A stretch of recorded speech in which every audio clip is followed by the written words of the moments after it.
हाँ भाई, काम हो गया। उसके पास से कोई बैग मिला? बैग? कौन सा बैग? उसके पास एक बैग होना चाहिए। बैग नहीं उसके पास कोई, तो ढूंढो। मुझे हर कीमत पे वो बैग चाहिए, समझे? चल।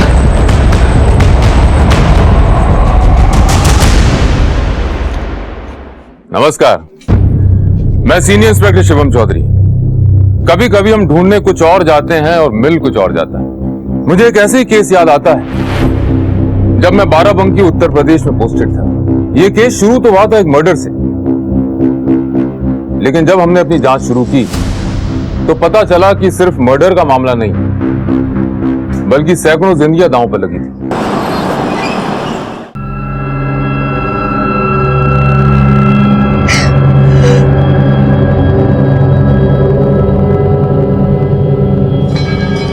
पापा पापा पापा, आज हम भी चलेंगे दुकान। दुकान हम कल चलेंगे, आज पापा को देर हो रही है। और ये टीका मत पहुंच देना कल की तरह, भगवान नाराज हो जाएंगे। लेकिन हमें दुकान जाना है मम्मी। अरे किशन बेटा, हम चलेंगे ना कल। हाँ, आज रहने दो। सुनिए, हमको जरा पैसा चाहिए। काहे? निधि को डॉक्टर के पास ले जाना है। ये डॉक्टर को दिखाने की कोई जरूरत नहीं है, कल बाबा जी के यहाँ चलेंगे, वो सब ठीक कर देंगे। अरे लेकिन उसके साथ में पेट। बोल दिया ना। मामा टिफिन कहाँ है? हाँ, ये लो, खा लेना पूरा। हाँ निधि। अरे अभी पेट दर्द कर रहा है? हाँ माँ। अच्छा तुम एक काम करो, तुम जरा लेट जाओ, हम तुम्हारे दवाई लेकर आते हैं। हाँ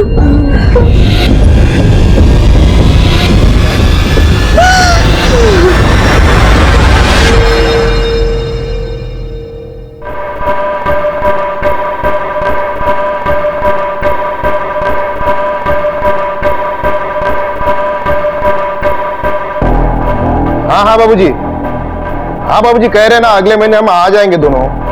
हाँ प्रणाम बाबूजी। सुनो, बाबूजी का बार बार फोन आ रहा है, कह रहे कि मिल के जाओ, अगले महीने जाके मिल के आते, ठीक है? और तुमको क्या हो गया, इतना मुंह लटका के क्यों खड़ी हो तुम? विनीत, हमको लगता है कि हम माँ बनने वाले हैं। सच? तो पगली तुम ऐसा उदास क्यों खड़ी हो? हम बाप बनने वाले हैं, इतना क्या सोच रही हो तुम? सोच सोच के बता रही हो। एक काम करते हम, माँ बाबूजी को अभी फोन लगाते, ठीक है? हाँ हेलो बाबूजी।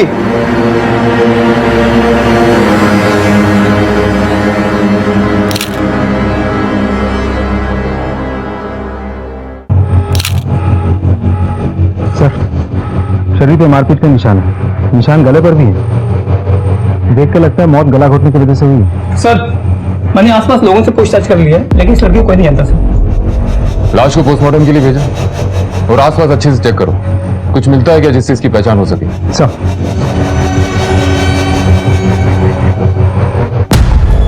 तो पैरों के निशान देखिए, अलग अलग जूते के निशान, मतलब मारने वाला कोई एक नहीं था, एक से अधिक लोग थे सर।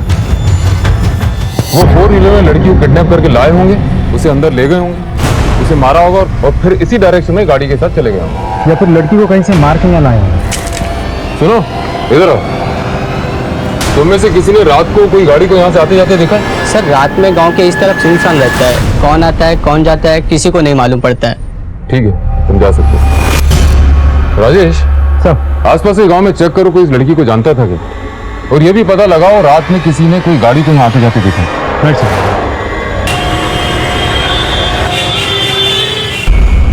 सर, ये रही लड़की की पोस्टमार्टम रिपोर्ट। फिजिकल टॉर्चर के साथ साथ लड़की का बलात्कार भी किया गया था और काफी दिनों से उस लड़की ने कुछ खाया भी नहीं था सर। एक और अहम सुराग हाथ लगा है सर, ये फुटेज रोड के टर्निंग पर एक एटीएम के बाहर लगे हुए कैमरा में ये कैप्चर हुआ है।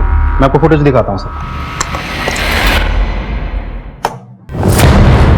फुटेज साफ तो नहीं है, लेकिन इतना समझ में आ रहा है कि एक व्हाइट कलर की फ्यूजन रैपिड गाड़ी उसी लड़की के पीछे जाते हुए दिख रही है। ये देखिए सर, अब टाइमिंग देखिए, ठीक आधे घंटे बाद वही गाड़ी उसी डायरेक्शन से वापस आती है। इस डायरेक्शन में सिर्फ यही गाड़ी गई और वापस आई। राजेश, तुमने एक बात नोटिस की, सीसीटीवी की टाइमिंग और लड़की की मौत की टाइमिंग में ज्यादा अंतर नहीं है। जी सर। मतलब मरने वाली लड़की यही है। शायद इस लड़की को इसी एरिया में बंधक बना के रखा होगा।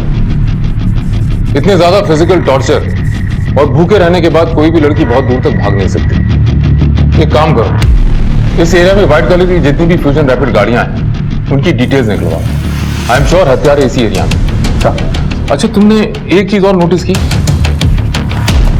इस लड़की के कंधे पे बैग है। लेकिन सर हमें तो वहां से भी बैग नहीं मिला। अब ऐसा हो सकता है कि भागते वक्त वो बैग गिर गया हो।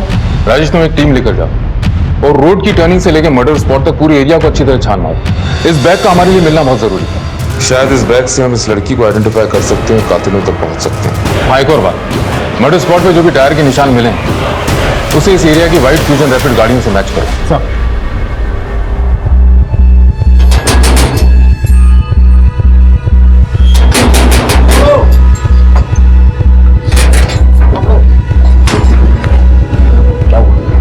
अरे यार, सब जगह छान मारा, कहीं नहीं मिला बैग यार। नहीं यार, क्या करें इस बैग का।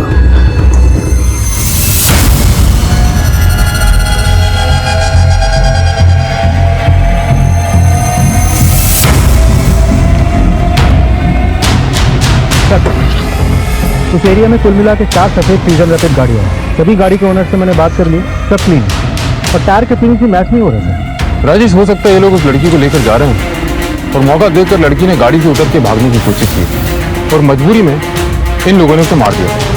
पॉसिबल है। इस बैग का कुछ पता चला? सर हम कोशिश कर रहे हैं लेकिन अभी तक कोई सुराग हाथ नहीं लगा। वो एरिया बड़ा सुनसान है, वहां ज्यादा कोई आता जाता नहीं। 20 जुलाई को मतलब मर्डर वाली रात 12 से 1 के बीच में उस एरिया में जितने भी मोबाइल एक्टिव थे सबकी डिटेल्स निकलवाओ। पुलिस को हर केस में नए चैलेंजेस मिलते हैं। इस केस में भी ये मर्डर इन्वेस्टिगेशन हमारे लिए चैलेंज था, लेकिन इस केस में जो आगे होने वाला था वो हमारे थाने को ही नहीं बल्कि पूरे प्रशासन को हिलाने वाला था। ऐसा केस मैंने तब तक की पुलिस ड्यूटी में कभी फेस नहीं किया था। हम लोग उस बैग की तलाश में थे। शायद उस लड़की का कोई आईडी प्रूफ मिल जाए, क्योंकि अक्सर लोग अपने बैग में कोई ना कोई आईडी रखते हैं। वो बैग तो हमें मिला, लेकिन जो उस बैग में मिला वो हमने सपने में भी नहीं सोचा था। सर, ये लड़की है जो उस रात हमारे घर आई थी और सर बहुत डरी हुई थी वो। कौन हो भाई, क्यों इतनी रात को दरवाजा तोड़ रही हो? कुछ लोग हमारे पीछे पड़े, थोड़ी देर के लिए हमें अंदर छुपा लीजिए। लेकिन तुम हो कौन और हम तुम्हें अपने घर में क्यों आने दें? बस थोड़ी देर। नहीं भाई, जाओ यहाँ से। सुनिए अरे भाई, जाओ यहाँ से। सुनिए, थोड़ी देर के लिए सुनिए तो। सर, इस लड़की के मर्डर के बारे में जब हमने अखबार में देखा तो हम बहुत घबरा गए थे और वो लड़की ये बैग हमारे घर के बाहर छोड़ गई थी। क्या है इस बैग में? सीडीज है।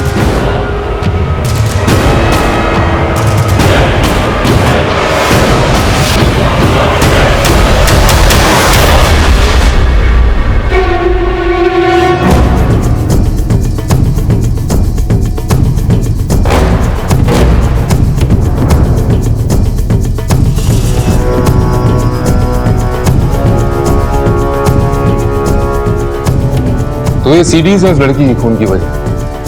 हत्यारों को लड़की नहीं, ये बैग चाहिए था जिसमें सीडीज थी। सर ये तो बहुत बड़ा कांड लग रहा है। इतनी सारी अश्लील सीडी और कई लड़कियां तो नाबालिग भी हैं सर। और एक चीज नोटिस की सर आपने, यहाँ एक भी लड़की विरोध नहीं कर रही। राजेश, ये सारी सीडीज अच्छी से चेक करो और देखो उस मरने वाली लड़की की क्लिप है क्या नहीं। इन सीडीज में जितनी भी लड़कियां हैं सबको आइडेंटिफाई करने की कोशिश करो और आसपास के पुलिस स्टेशन से पता करो किसी ने लड़कियों के मामले में कोई रिपोर्ट करी है। लेकिन ध्यान रखना, सावधानी से। हम तुमको भेजते ना वो वीडियो, देखो तुम मजेदार है।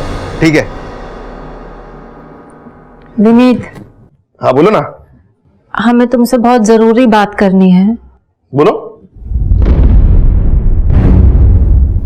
तबीयत ठीक है ना तुम्हारी? हमारी बात ध्यान से सुनना जो हम कहना चाह रहे हैं। हाँ बताओ ना, सुन रहे हैं हम।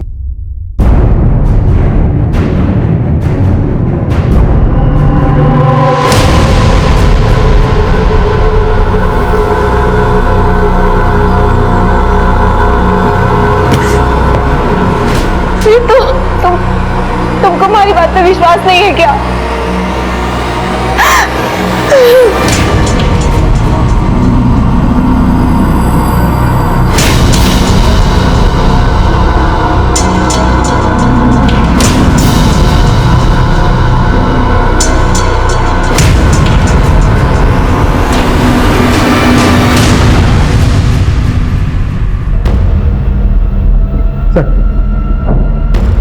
कुल मिला के 262 वीडियोज हैं। मरने वाली लड़की की भी सीडी बनाई गई थी। ये रही सर। सर यहाँ एक बात इंटरेस्टिंग है, सारी वीडियोज एक ही जगह पर बनाई गई थी, वही बिस्तर, वही चादर, एवरीथिंग इज सेम। एक और बात सर, वीडियो बनाने वाले ने अपनी पहचान बहुत सफाई से छुपा ली है। एक भी वीडियोज में, एक भी सीरीज में वो खुद नहीं दिख रहा है। प्रोस्टिट्यूशन और पोर्नोग्राफी दोनों एंगल चेक करो। जंगल में इतनी बड़ी आग लगी हुई, किसी ने धुआं उठता देखा होगा। निधि, अभी तक तैयार नहीं हुई तुम? जल्दी तैयार हो जाओ, जाना है। मुझे नहीं जाना है। सुधा, इसे समझाओ और तैयार करो जल्दी।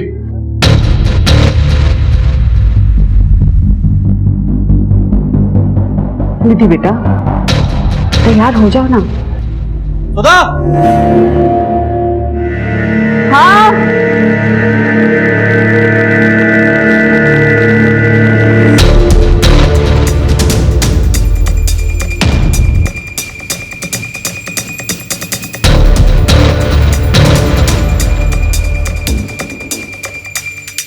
निधि बेटा, तैयार हुई? निधि,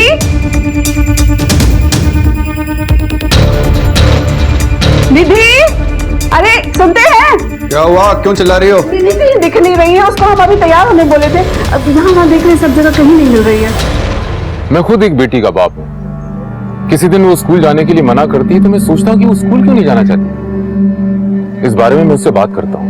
निधि का बदला हुआ स्वभाव एक दस्तक थी जो उसके माँ बाप ने अनसुनी कर दी, और जिन लड़कियों के वीडियोस हमें मिले, मुझे यकीन है दस्तक उन्हें भी महसूस हुई होगी। एक पुलिस ऑफिसर होने के नाते मैं हमेशा हैरत में पड़ जाता हूँ कैसे लोग आसान दस्तकों को नजरअंदाज कर देते हैं और अपराध को अपने जीवन में घुसने का मौका देते हैं, जिसका अंजाम हमेशा बुरा होता है। तो तुम सब पोर्नोग्राफी का काम करते हो और इस धंधे का सबसे बड़ा खिलाड़ी है तू, टिल्लू। अब ये देख और बता, ये सारी वीडियोस बनाता कौन है? सब हमारे धंधे में से तो कोई नहीं था। इस तरह की वीडियो जो भी बनाता है सब घाटे में जाता था। क्यों? ऐसा क्या वीडियोस में? सब आप खुद ही देख लेना सब, ना अच्छी क्वालिटी है ना पूरी वीडियो। हमारा काम नहीं है सब। अगर इन सब के पीछे तेरा नाम लिखना है टिल्लू, तो जिंदगी भर कोई और काम करने का लायक नहीं रहेगा, इतना याद रखना। राजेश सर, टिल्लू सही कह रहा है। ये सब साधारण घर की घरेलू लड़कियां, सबकी सब नशे में और इस बात से अनजान है कि इनकी वीडियो रिकॉर्डिंग हो रही है। मुझे लगता है वीडियो पोर्नोग्राफी के लिहाज से बना ही नहीं गया। तो फिर 250 से अधिक वीडियोस बनाने का और क्या रीजन होता है? ब्लैकमेल। किसी ने ये वीडियो इन लड़कियों का मुंह बंद रखने के लिए बनाया है। शायद इसीलिए इतनी लड़कियों में से किसी एक ने पुलिस कंप्लेन नहीं की। क्या है? हमको लगता है कि हमें पुलिस स्टेशन जाना चाहिए। पहले तुम हमारी इज्जत घर में निकाल रही थी, अब क्या चाहती हो कि पूरे शहर में हमारी इज्जत की नीलामी करवाओगी? अगर पुलिस स्टेशन का सोचा ना तो ये तुम्हारी टांगे तोड़ के तुम्हारे हाथ में दे देंगे। भूख लगी हमें, खाना बनाओ।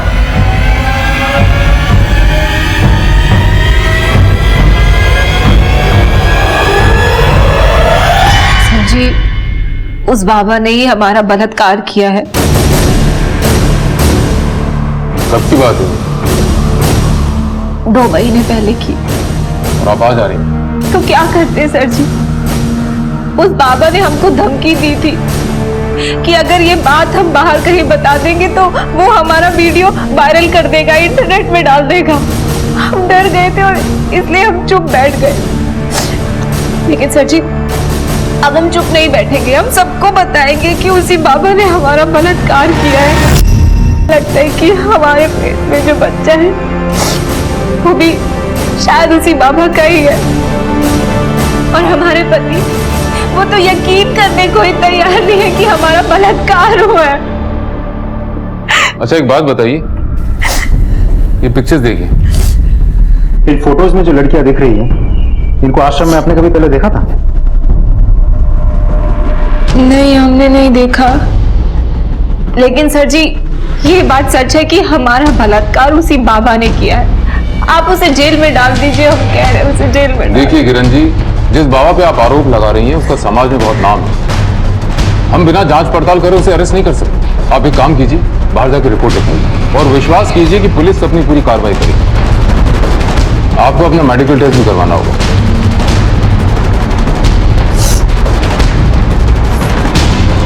राजेश, सर ये औरत जो तरीका बता रही है तो वही सीडी वाला है और कह रही है कि इसका भी वीडियो शूट हुआ है। तो इन सब के पीछे उसी बाबा का हाल तो नहीं है? उन सीडीज को दोबारा चेक कर और देखो कि इसका भी तो फुटेज नहीं हुई है। सर ओमकारनाथ बाबा की जय, ओमकारनाथ बाबा की जय, ओमकारनाथ बाबा की जय, ओमकारनाथ बाबा की जय, ओमकारनाथ बाबा की जय। शांत हो जाइए, शांत हो जाइए। परमात्मा तक तो मनुष्य की सिर्फ आत्मा ही पहुंचती है, तब मनुष्य के कर्म ही काम आते हैं। अगर अच्छे कर्म करोगे तो जीवन मृत्यु से छुटकारा पाकर आत्मा परमात्मा में लीन हो जाएगी, अन्यथा दोबारा संसार में आना पड़ेगा दुख भोगने के लिए। ओमकारनाथ बाबा की जय, ओमकारनाथ बाबा की जय, बाबा की जय, ओमकारनाथ बाबा की जय, ओमकारनाथ बाबा की जय। बाबा जी, हमें आपसे कुछ बातचीत करनी है। आपको हमारे साथ थाने चलना होगा। आप लोग ऐसे कैसे ले जा सकते हो पिताजी को? किरण नाम की एक औरत ने इनके खिलाफ बलात्कार का आरोप लगाया। क्या बकवास कर रहे हैं आप?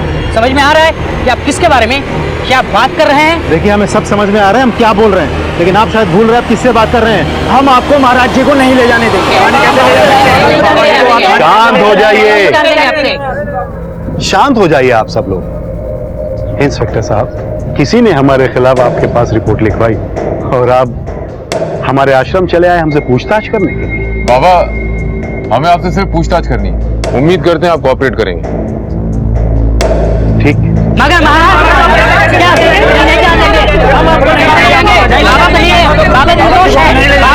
आश्रम में आने किसने दिया? बाबा नहीं आने, बाबा यही रहेंगे। शांत हो जाइए, शांत शांत शांत हो जाइए। देखिए, अगर हम निर्दोष है तो पुलिस जांच में सिद्ध हो जाएगा। अगर आप लोग ऐसा शोर मचाओगे तो पुलिस हमें दोषी मानेगी। वैसे भी कुछ बाबाओं की वजह से हम जैसे संत लोगों के आश्रम में पुलिस आने लगी। चलिए।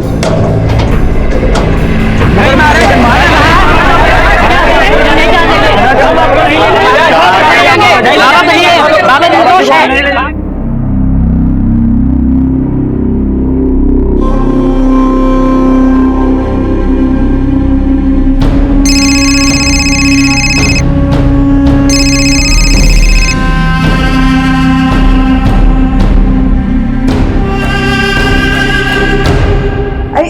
निधि का कुछ पता चला क्या? नहीं मिली, और ये सब तुम्हारी वजह से हुआ है। हमने कहा था ना उसे काबू में रखो, निकल गई ना हाथ से। पुलिस स्टेशन चलते हैं ना। खबरदार, जो पुलिस का नाम लिया तो हमारी बदनामी कराना चाहती हो क्या? भाग कर जाएगी कहाँ? लेकिन सुनो, उसकी सहेली को फोन करो और पता करो वो कहाँ है। बेटा विधि, तुम जानते हो तुम्हारी दीदी कहाँ गई होगी? नहीं पापा, हमें नहीं पता निधि दीदी कहाँ गई हैं। अगर तुम सब मिलकर कोई खेल खेल रहे हो ना, तो याद रखना हमसे बुरा कोई नहीं होगा। जी सर, किरण हमारी भक्त थी, लेकिन कुछ समय से वो हमारे आश्रम में नहीं आ रही थी। फिर अचानक उसने हम पर यह आरोप लगाया।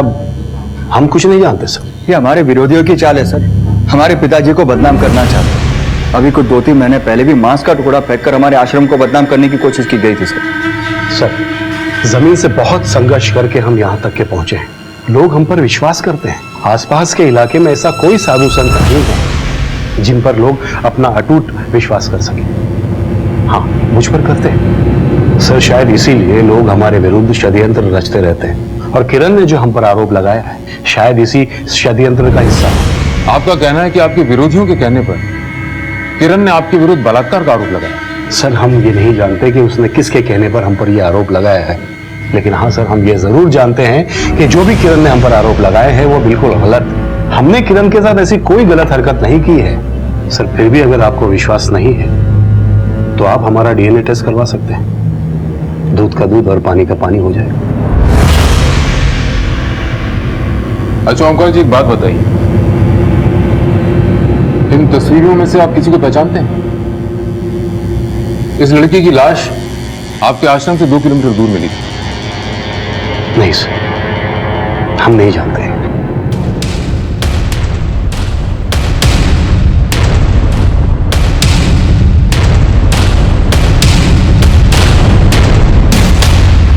हमारे महाराज को बदनाम करते हो तुम। आज तुम्हें जिंदा नहीं छोड़ेंगे। पैसे के लिए और कितने गिरोगे तुम? आप इससे क्या बात कर रहे हो? फूंक डालो इसका असर।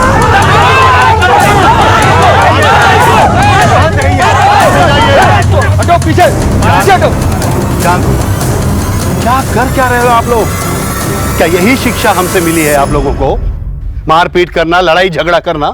अगर हमारा जरा भी सम्मान करते हो तो यहां से फौरन अपने आश्रम जाओगे आप लोग। लेकिन पिताजी, गलत तो इसी ने किया है। आप खामोश रहिए गुरु, सब आप ही की वजह से हो रहा है ये।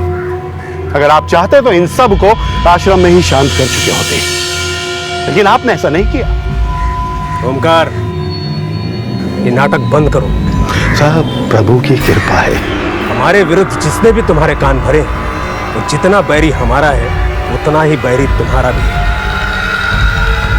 चाहिए चलिए।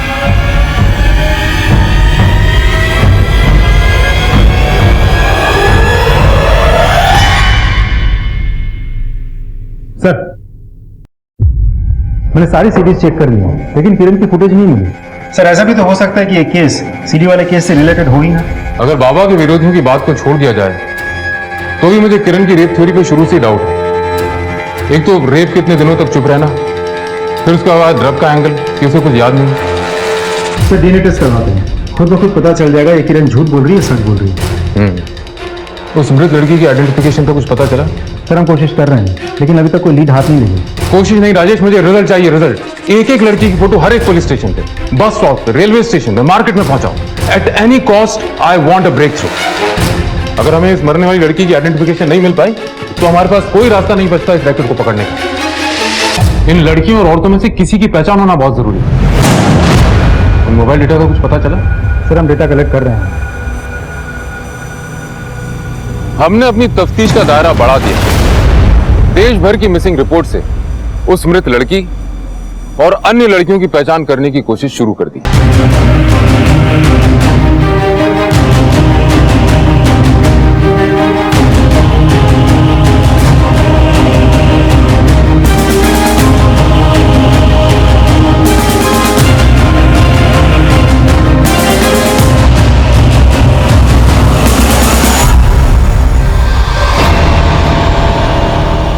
अगर तूने किसी को कुछ भी बताया ना तो तेरी छोटी बहन के साथ भी यही करूंगा, समझी?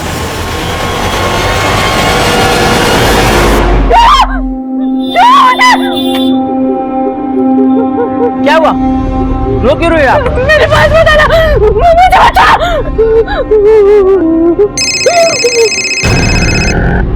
हेलो हेलो निधि, अरे कहाँ पर हो तुम?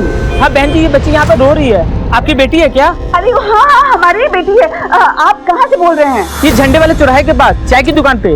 आप ना उसको वहीं पर रखिएगा, हम अभी आ रहे हैं। अरे सुनिए, निधि मिल गई है, वो कोई झंडे वाले चौराहे पर है। आप जरा चल जाकर ले आइए ना। हाँ वहां भी लेके आए।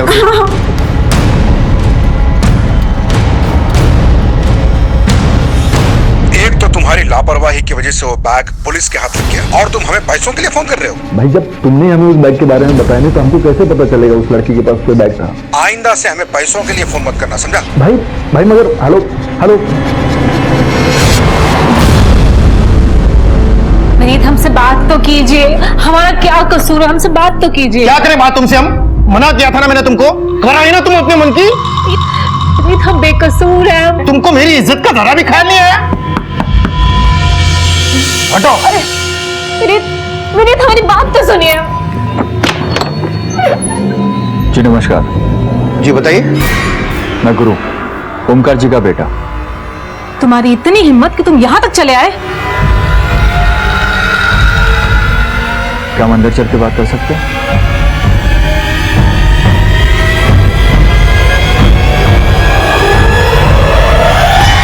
देखो विनीत, तुम लोगों ने जो करना था वो कर लिया। अब बताओ आगे क्या करना है? हमारे ही घर आकर हमें धमकी दे रहे हो? इतनी हिम्मत हो गई तुम लोगों की? हमारे पिताजी निर्दोष है। तुम्हारी बीवी ने जो आरोप लगाए उन पर वो बिल्कुल बेबुनियाद है और डीएनए रिपोर्ट में साफ हो जाएगा। लेकिन तुम्हारी बीवी के मेडिकल रिपोर्ट आने के बाद तुम्हारी बहुत बेइज्जती हो जाएगी। इसलिए बेहतर यही है कि तुम केस वापस ले लो, बाकी हम आपस में समझ लेंगे। अच्छा, तो तुम यहाँ पर हमें खरीदने आए हो? कह रहे हैं तुम दोनों बाप बेटे को हम जेल भिजवा के रहेंगे, और नहीं भिजवाना तो हमारा नाम भी किरण नहीं। तुम एक काम करो, चलो अंदर चलो। हम क्यों अंदर जाएं? अंदर चलो तुम। हम कह रहे हैं चलो जेल अंदर। भिजवा के रहेंगे इन दोनों अंदर जाओ, चलो। ठंडे दिमाग से सोचो बेटा, समझदारी इसी में है कि तुम केस वापस ले लो। देखो, अगर तुम केस वापस नहीं लेते तो तुम्हारी बेइज्जती होनी तो तय है। ऊपर से जो मैं पैसे दे रहा हूँ वो भी नहीं। तो जितने पैसे तुम्हें मिले केस करने के लिए उससे डबल मैं दूंगा। ठीक है, कितने पैसे? 5 लाख। 10 लाख चाहिए। अभी के लिए 5 लाख रख लो, बाकी के 5 लाख केस वापस होने के बाद। बस तुम्हें हमारा एक काम करना है।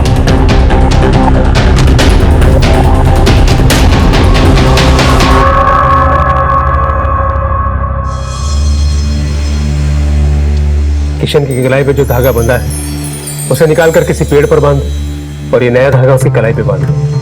जी बाबा जी। सूर्यदेव बाबा की जय। सूर्यदेव बाबा की जय। बाबा जी, वो निधि का भी ना दिमाग थोड़ा फिर गया है, भाग गई थी घर से। कुछ करिए बाबा जी। यहाँ आओ बेटी। निधि, जाओ, बाबा बुला रहे हैं। बाबा से आशीर्वाद लो।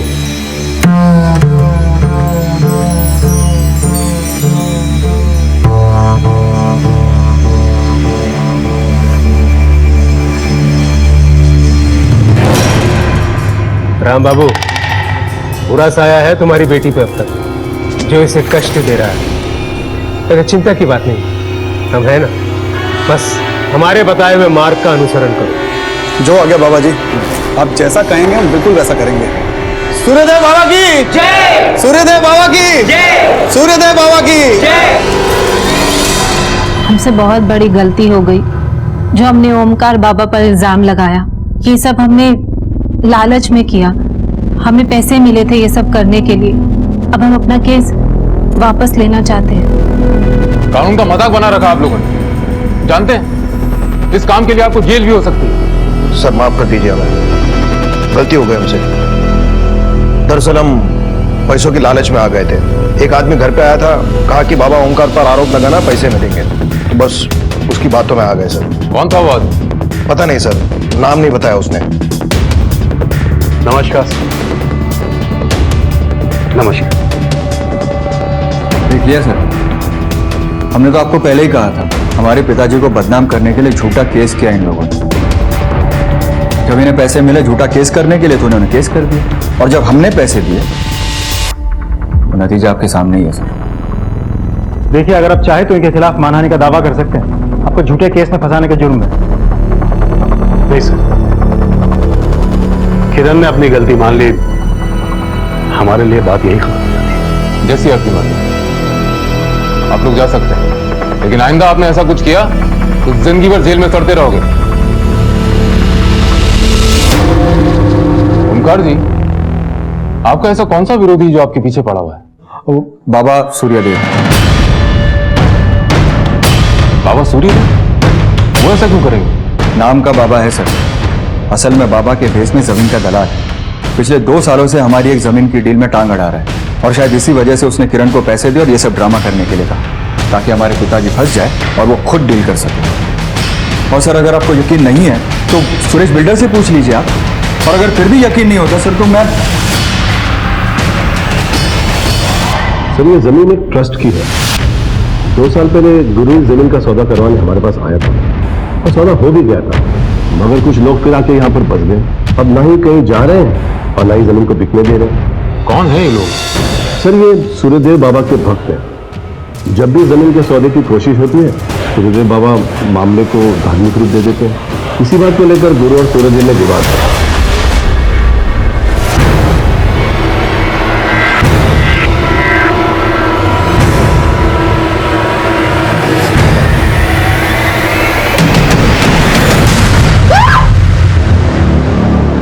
किया बेटा? हाँ, वो आदमी कहाँ? कौन आदमी? अरे तुम अपने घर पर हो, अपने घर पर हो तुम। लगता है तुमने फिर वही बुरा सपना देखा। कोई नहीं, चलो सो जाओ, सो जाओ, कोई नहीं है।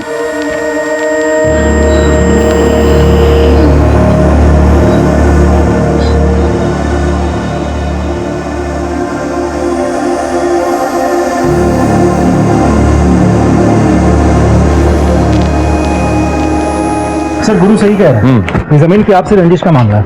सर गुरु और सूर्यदेव ये दोनों एक दूसरे पे आरोप प्रत्यारोप लगाते रहते हैं। मतलब उस लड़की के हत्यारों और सीडी के राज तक पहुंचने की जो उम्मीद बनी थी वो गई। ना तो उस मरने वाली लड़की का आइडेंटिफिकेशन हो पा रहा है और ना ही उन वीडियो में मौजूद किसी लड़की। राजेश, अपना नेटवर्क बढ़ाओ, हो सके तो और स्टाफ लगाओ। मुझे हर हाल में कोई ब्रेक थ्रू चाहिए।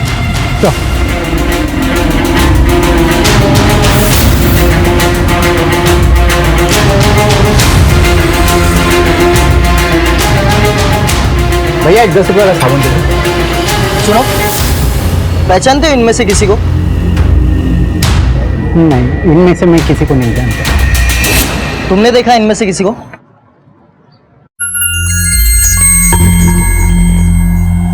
ये लड़की नहीं नहीं नहीं, ये वो लड़की नहीं। लेकिन क्या किया है लड़की ने? कुछ नहीं, तुम बताओ कहाँ देखा इसे? कहीं नहीं सर, हमको ऐसा लगा ये वो लड़की नहीं।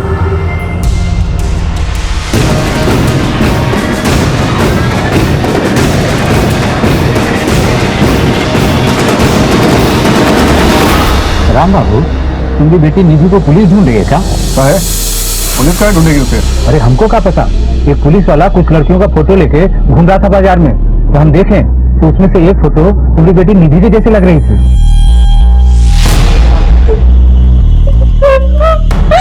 हमने कुछ नहीं किया है पापा। अगर तूने कुछ नहीं किया है तो पुलिस क्यों ढूंढ रही है तुझको? इसीलिए भागी थी ना घर से? अरे ये बीमार है, क्यों मार रहे हैं इसको? अरे तुम तो चुप ही रहो। ये बीमारी माने का ना सिर्फ नाटक है, इसको तो मैं। अरे अब छोड़िए, उसको पीट रहे हैं। हाँ, मुरारी भैया से भी तो गलती हो सकती है ना पहचानने में। पापा हम सच कह रहे हैं, हमने कुछ भी नहीं किया है। एक बात कान खोलकर सुन लो तुम दोनों, अगर हमें पता चला ना कि इसने सही में कुछ किया है, जान से मार देंगे इसे।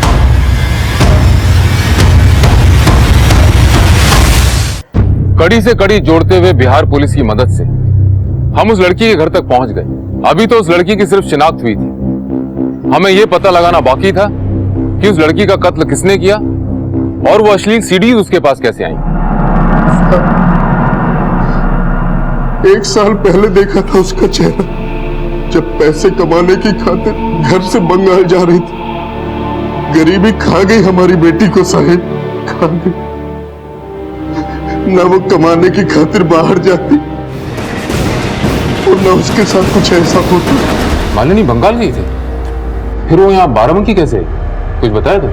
15 दिन पहले फोन पर बात हुई थी साहब उससे, तब उसने बताया था कि काम के सिलसिले में शायद बाहर जाना पड़े, पर यहाँ आने के बारे में उसने कुछ नहीं बताया था सर।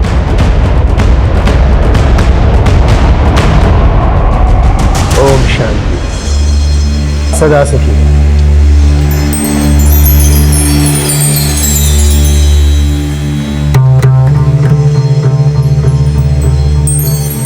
बाबा जी, ये उस दिन घर से भाग गई थी, पुलिस जिसके पीछे है। कुछ करिए बाबा जी, बहुत परेशान है हम लोग बाबा जी। राम बाबू, आपके बच्चों पर बुरा साया है। पहले किशन और अब निधि, दोनों उस साये में सही समय पर अगर उपचार नहीं किया गया तो आपकी छोटी बेटी विधि वो भी उसकी छाया में आ जाएगी। हमें बचा लीजिए बाबा जी, अब जैसा कहेंगे हम वैसा करने के लिए तैयार हैं बाबा जी। ठीक है, तुम सब बाहर जाओ, हमें एकांत में निधि की शुद्धि करनी पड़ेगी। माँ मुझे यहाँ नहीं रहना, मुझे उसके पास नहीं रहना। जैसा बाबा जी कह रहे हैं ना वैसा करो, समझी?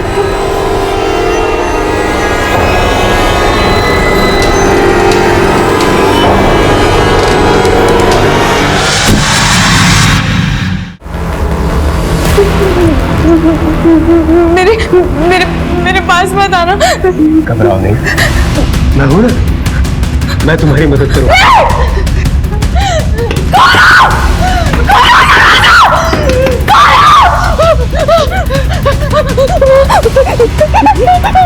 ध्यान नहीं रहना, मुझे इनके पास नहीं रहना। क्या हुआ बेटा, रो क्यों रही? हम तो तुम्हारी शुद्धि कर रहे थे। मुझे कोई शुद्धि नहीं करवानी। बाबा जी अब लेके जाइए इसे और पूजा पूरी करिए। राम बाबू, बच्ची की आत्मा विचलित है, ऐसे में शुद्धि नहीं कर सकते। आप इसे घर ले जाइए, जब इसकी आत्मा शांत होगी तब शुद्धि करेंगे। जो आ गया बाबा जी। चाहिए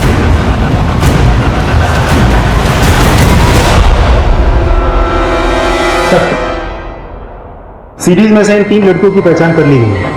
oh that's a great news Rajesh. लेकिन एक प्रॉब्लम है सर। प्रॉब्लम यह है कि तीनों लड़कियों के घर वालों ने अपनी अपनी इज्जत बचाने के लिए वीडियो में तीनों लड़कियों के होने से मना कर दिया। लेकिन तीनों लड़कियों के अलावा एक और लड़की भी है जिसे वीडियो में होने का हमें शक है। ये लड़की सर, नाम है निधि शर्मा, बाप का नाम है राम बाबू। पक्का तो नहीं कह सकते, लेकिन शायद एक आदमी ने इसे पहचान लिया। सर हमें शक हुआ तो हमने पीछा किया।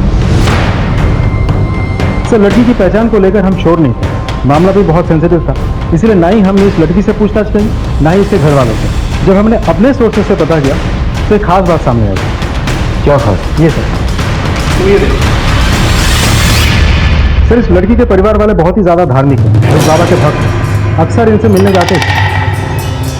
ये सूर्यदेव वही है ना जिसका गुरु के साथ झगड़ा है? जी सर। तो ये है इस कहानी का मैसेंजर। ये सूर्यदेव तो कमाल निकला। चलो इसे आश्रम की सैर करके आते हैं, ये सीढ़ी सी गुत्थी नहीं सुलझेगी। आज की शुद्धि के बाद बुरा साया तुम्हें कभी भी परेशान नहीं करेगा। बस आज अपना मन विचलित नहीं होने देना।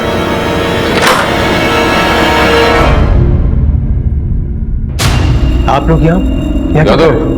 आश्रम का एक कोना छान मारो। आश्रम की छानबीन कैसे कर सकते हैं? आपके पास वारंट है? बाबा पुलिस को अपना काम करने दीजिए। सर ये नहीं थी। निधि बेटा, हमें आपसे कुछ बात करनी है।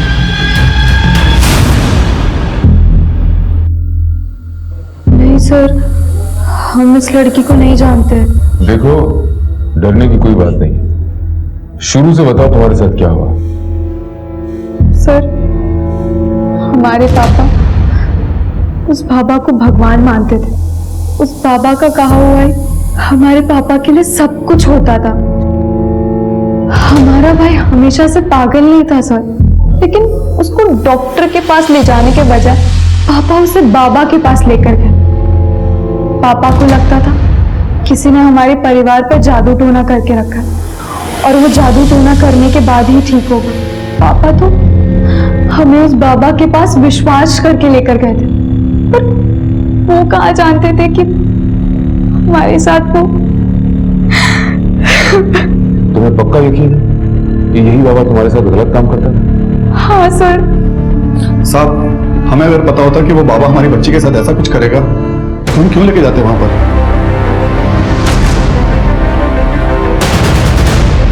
इन डॉक्यूमेंट को अपलोड करो, हेडक्वार्टर में मेल करो।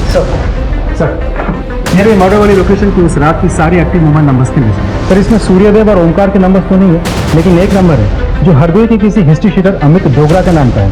ये अमित डोगरा की लोकेशन हरदोई में ही है। हमने हरदोई पुलिस को इन्फॉर्म कर दिया। उस रात अमित डोगरा लगातार एक नंबर से संपर्क में था। किस नंबर से?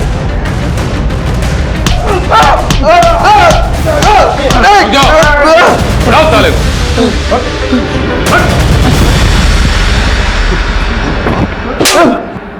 250 से ज्यादा लड़कियों और बच्चियों के साथ बलात्कार किया है तूने। बोल, किरण के साथ भी तूने बलात्कार किया था ना? सर मैंने नहीं किया किरण के साथ बलात्कार। फिर किसने किया था?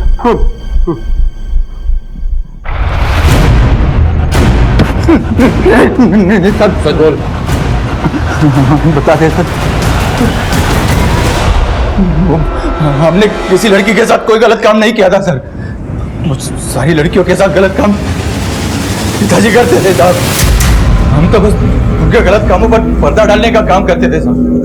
लेकिन सर जब हमने किरण को देखा आश्रम में तो हमसे रहा नहीं गया सर। इसलिए तुम दोनों इतने कॉन्फिडेंट थे? कि किरण के पेट में पल रहे बच्चे का डीएनए टेस्ट इस ओमकार के साथ मैच ही नहीं करता, क्योंकि उसका बलात्कार तो तूने किया था। और नशे में वो ये समझती रही कि उसका बलात्कार ओमकार ने किया है। और बताओ निधि का बलात्कार किसने किया?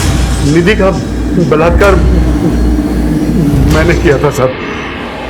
हम तुम्हारी बच्ची के आसपास बुरी शक्तियों को महसूस कर रहे हैं। अगर इन बुरी शक्तियों को तुरंत नहीं रोका गया तो इस बच्ची की भी वही हालत होगी जो तुम्हारे पुत्र की हुई है। महाराज ये क्या कह रहे हैं आप? बच्चा, इस बच्ची को अति शीघ्र शुद्धि की जरूरत है। हमें इसके लिए हवन करना होगा। हवन में जो सामग्री लगेगी वो हमारा सेवक तुम्हें बता देगा। आप दोनों जाकर वो सारी सामग्री ले आइए, तब तक कि हम इस बच्ची के शुद्धिकरण की प्रक्रिया शुरू करते हैं। जो आ गया महाराज। सर, हमने जड़ी बूटियों के जरिए उसे बेहोश कर दिया। उसके बाद बलात्कार किया और तुम दोनों का ये सिलसिला हमेशा ऐसे चलता रहे। ये तो अच्छा हुआ कि मालिनी तुम्हारी चुंगल से भाग गई और वो सीरीज हमारे हाथ लग गई। कि मालिनी तो तुम्हारी भक्त भी नहीं थी, तो तुम तो गाई कैसे? वो अमित हमारे प्रॉपर्टी के सारे टेढ़े काम अमित करता था साहब, इसलिए नौकरी के बहाने पापा को खुश करने के लिए वो मालिनी को हमारे यहाँ पर छोड़ गए थे।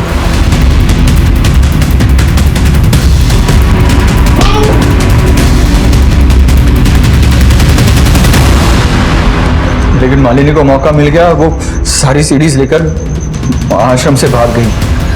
मालिनी हमारे लिए खतरा बन चुकी थी, इसलिए हमने अमित को उसे खत्म करने के लिए कहा। लेकिन वो बैग तुम्हें नहीं मिला।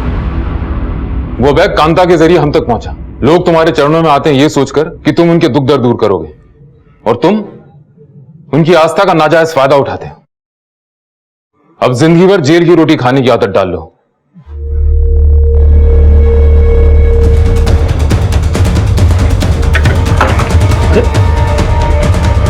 क्या हो सकता?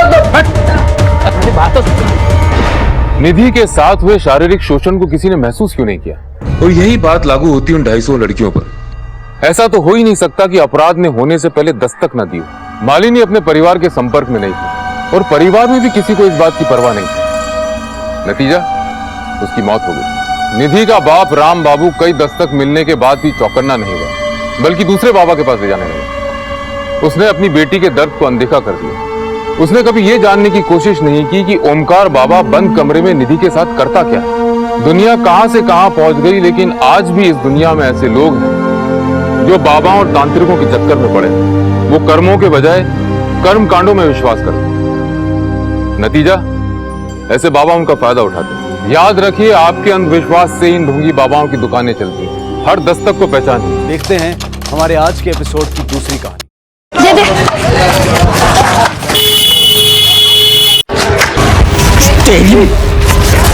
चिल्लर पार्टी कॉलोनी को प्लेग्राउंड बना के रखा है। हाँ, किसने मारा मुझे? बहुत अरे अंकल मैंने नहीं मारा, उसने मारा। उसने तूने मारा?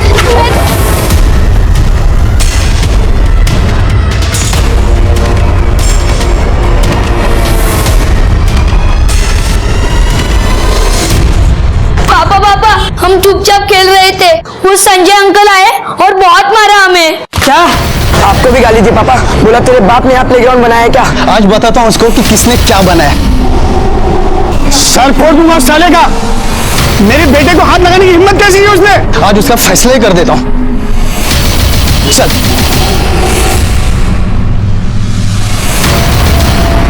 मुझे गाली देता है, मेरे बच्चों को हाथ उठाता है। आज छोड़ेंगे साले को। हमारे बच्चे को मारता है। दरवाजा खोल। सेकंड खोल।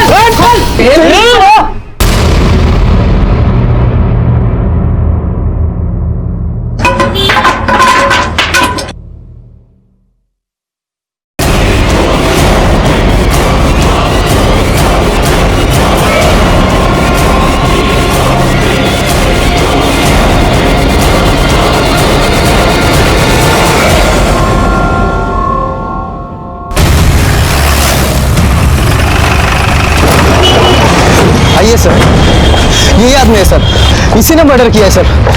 क्या रिकॉर्ड कर रहा है? साइड करो सबको, इससे वीडियो लो, वीडियो डील करो। और बंद कर। मर्डर हुआ किसका? इसकी बीवी का। अपने बीवी को ही मार दिया इसने। पागल है साला, पागल। ठीक है, जना साइड लगा जा, स्टेटमेंट दिया। चलो तुम आगे फाइट करो सबको। सलाम आ गया, सलाम आ गया।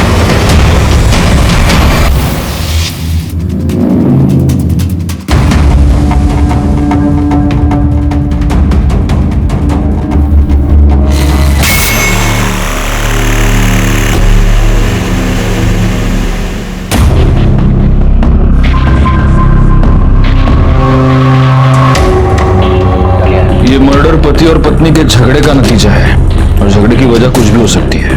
हो सकता है इन दोनों में से किसी एक का एक्स्ट्रा मैरिटल अफेयर रहा हो। इस बात को लेकर कुछ कहा सुनी हुई, फिर झगड़ा बढ़ गया। झगड़े की शुरुआत बाहर से हुई, हॉल से बढ़ा।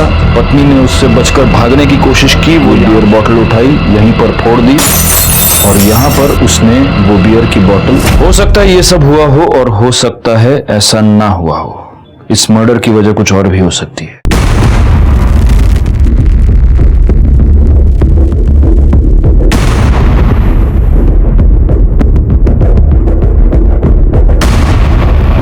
Engine oil? इसकी बॉडी पर इंजन ऑयल क्या कर रहा है? सुनाओ। फोटोग्राफर्स, फिंगरप्रिंट और फोरेंसिक्स को बुलाओ। पहली नजर में देखने पर यही लगा कि ये पति पत्नी के झगड़े का नतीजा था। वैसे तो देखने में ये एक ओपन एंड शट केस लग रहा था, एक सीधा साधा मर्डर केस, लेकिन ऐसा था नहीं। इस जुर्म के पीछे की वजह थी शक, और जहां गुनाह के पीछे शक होता है वहां उस गुनाह ने अपने होने से पहले अपने होने की दस्तक ना दी हो। ऐसा हो नहीं सकता।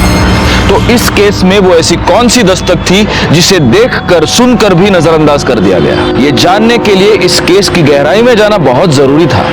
लेकिन संजय से मिलने के बाद मैं ये जान गया था कि उससे कुछ भी बुलवाना इतना आसान नहीं होगा। आगे की कार्रवाई बहुत मुश्किल नजर आ रही थी। पहले 3 दिन तक तो संजय ने कुछ भी नहीं खाया, ना ही उसने अपने मुंह से एक शब्द निकाला। तीसरे दिन मैंने संजय से बात करने की एक और कोशिश की। संजय, खाओ, वड़ा पाव खाओ। लो, बाजार का वड़ा पाव नहीं है, घर का है, मेरी बीवी ने बनाया।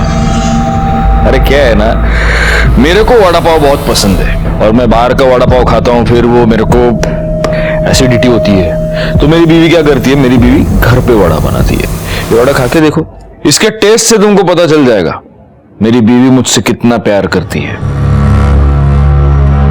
प्रिया भी मुझसे बहुत प्यार करती थी। हम दोनों बहुत खुश थे, हमारे बीच में कोई प्रॉब्लम नहीं थी। हेलो बॉस, मेरे बॉस। अरे बॉस, क्या बोल रहा है? अरे संडे है ना सर, छुट्टी। वाइफ को लेके जरा पानी पूरी खाने आ रहा, आवड़ते थी लखो। अरे आप मिले नहीं हो मेरे वाइफ से? मैं बोला था प्रिया, अरे आओ ना जल्दी। आप शादी में नहीं आए थे ना, इसके लिए।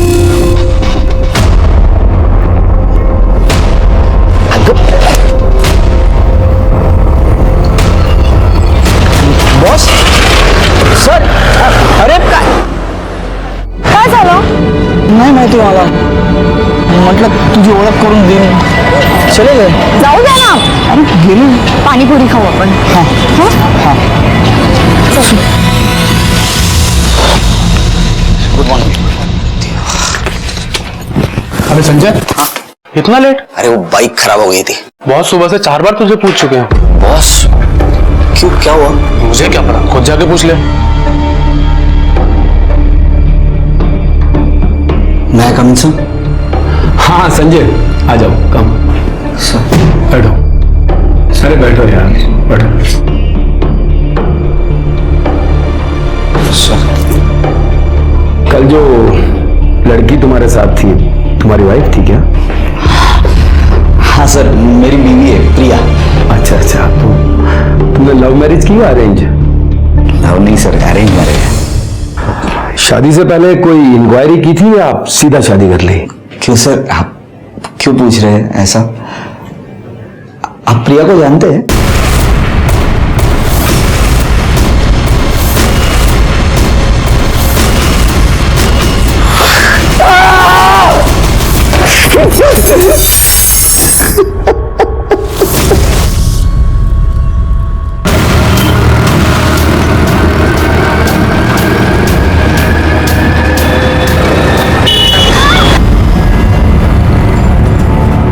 अबे साले तो दिखाई नहीं देता, कैसी गाड़ी जाता तू? हाँ तेरे बच्ची को कुछ हुआ क्या?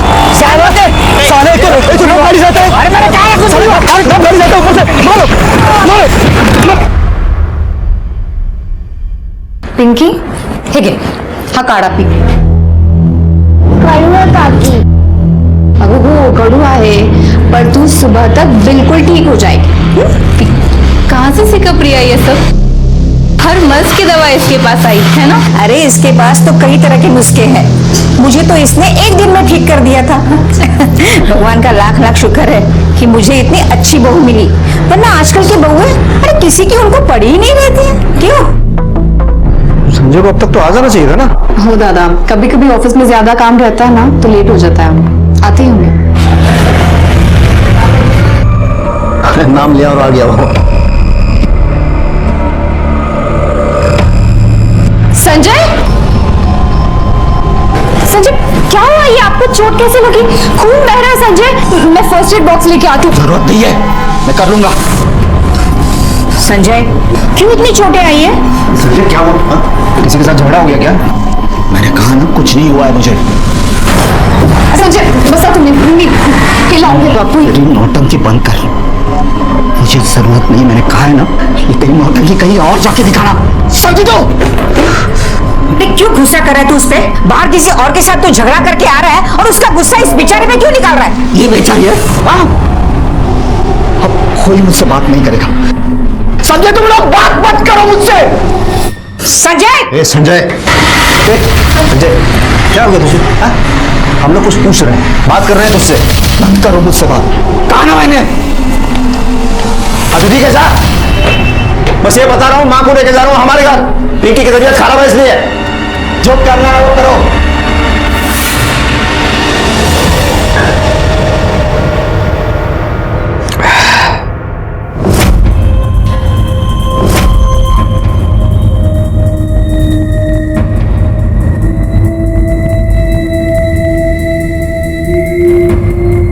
कम से कम ये हल्दी वाला दूध पी लीजिए, आपको आराम मिल जाएगा.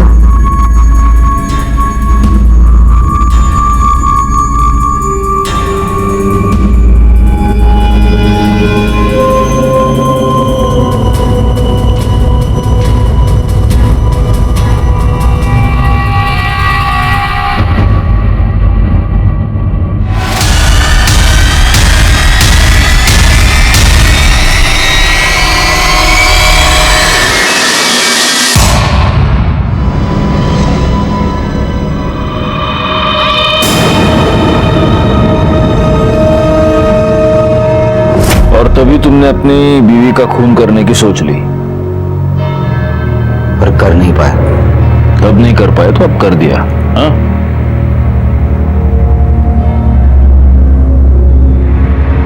आपकी बीवी वड़ा पाव अच्छा बनाती है. बताऊंगा मैं उसको, अच्छा लगेगा उसे. चाय पियोगी?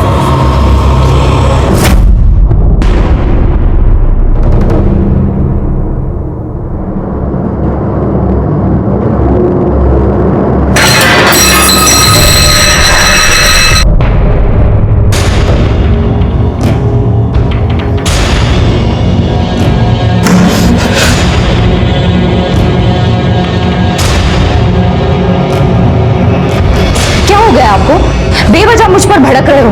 दादा की भी इंसल्ट की, उन्हें भी उल्टा जवाब दे दिया. मुझसे तो बात तक नहीं कर रहे हैं. आखिर ऐसा हो क्या गया आपको? जानना चाहती हो तुम क्या हुआ है मुझे? हाँ चल बताता हूँ. चल.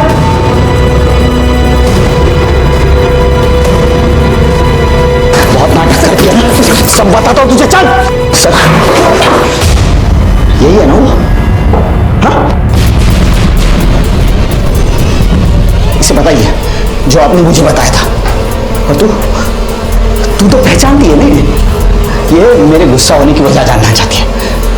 बताइए इसे कैसे आपने इसे 25,000 में खरीदा था और कैसे आप इसके पहले क्लाइंट थे. क्या अनाप शनाप बक रहे हो तुम? मैंने तो तुमसे ऐसा कुछ नहीं कहा। सर आप क्या कह रहे हैं? यही है संजय, मैं बात करता हूँ तुमसे। मैडम आप प्लीज 2 मिनट के लिए बाहर जाइए, मुझे संजय से अकेले में कुछ बात करनी है, प्लीज। पर सर आपने तो मुझे, दिमाग खराब है तुम्हारा, पागल हो गए हो क्या तुम? अरे मैंने वो बात तुम्हें तुम्हारी भलाई के लिए बताई थी, और तुम अपने फैमिली मैटर में मुझे खींच रहे हो। संजय ये तुम्हारा और तुम्हारी पत्नी का आपस का मामला है, इसे घर जाके सॉल्व करो। यहाँ ऑफिस में तमाशा करने की जरूरत नहीं है, वरना अपनी जॉब से भी हाथ धो बैठोगे तुम। चलो निकलो यहां से, आई से गेट आउट।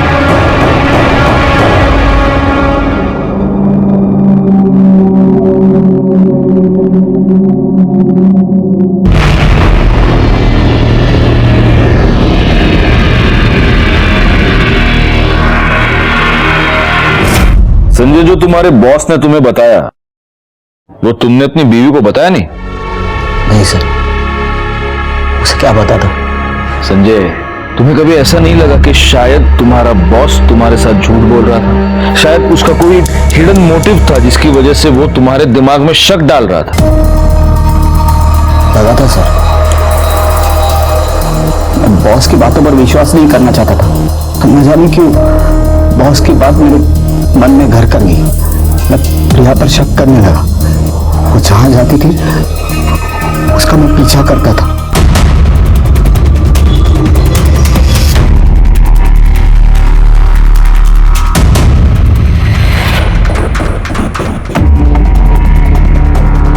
उस दिन संजय ने अपने शक की कहानी वहीं तक सुनाई, लेकिन चूंकि अभी ये केस सॉल्व हो चुका है, इसके आगे की कहानी मैं आपको बता सकता हूं। संजय ने प्रिया का पीछा अपने सास के ऑफिस तक यानी विकास केंद्र तक किया। संजय की सास प्रिया की मां कोई साधारण महिला नहीं थी, वो एक सोशल वर्कर थी। लेकिन वहां कुछ गड़बड़ था, कुछ ऐसा था जो सही नहीं था। क्या था वो? संजय के बॉस ने उसे जो कहानी सुनाई थी, क्या उसका और इसका कोई कनेक्शन था? आई कुठे आतमध्ये? हाँ, मेडिकल कैंप वाले से बात हो गई है। 1-2 दिन के अंदर आने वाले हैं ट्रेड केंद्र में। मैं आपसे बाद में बात करती हूँ। मुझे बहुत डर लग रहा है, समझ नहीं आ रहा है क्या करूं। आई, मुझे ऐसा लग रहा है कि संजय को सब सच पता चल गया है, सब खत्म।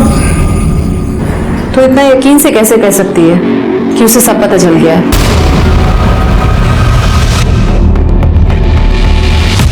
मैं क्या बताऊँ, आपसे ही मिलना है क्या? आप ही ने फोन किया? मैंने ही फोन किया था आपको। अच्छा आ जाओ आप। वो पैसा लाएगा, एक काम करो जेब में डालो। ये यहाँ से नहीं, वहां से। देख प्रिया, ये जो भी मुसीबत है मुझ तक नहीं पहुंचनी चाहिए। कैसे भी मैनेज कर, समझे ना?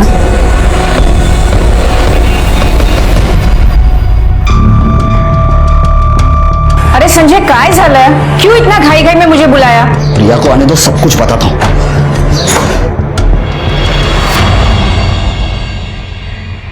या अरे आई तुम्ही? आप तो भैया के यहाँ से अगले हफ्ते आने वाली थी ना?